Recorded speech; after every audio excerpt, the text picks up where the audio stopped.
Nothing can be more frustrating when you sit down to watch one of your favorite programs on ESPN Unlimited. and you run into issues streaming it. Well, in today's tech video, I'm going to show you how to fix ESPN Unlimited app if it isn't working. on Firestick.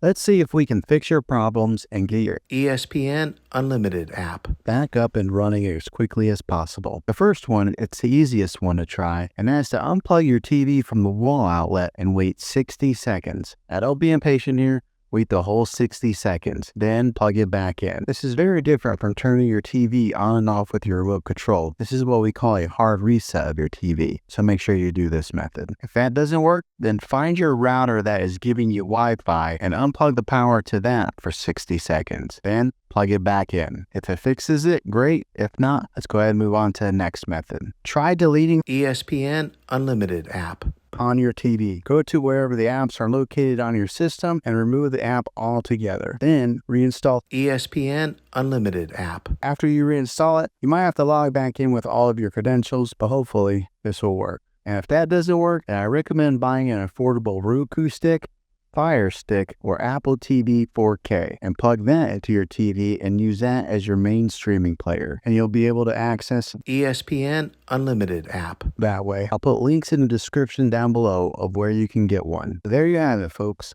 If this video was helpful, go ahead and click a thumbs up on it. Go ahead and subscribe to my channel. I make tech videos all the time, and I would love to have you back in the next one. Take care.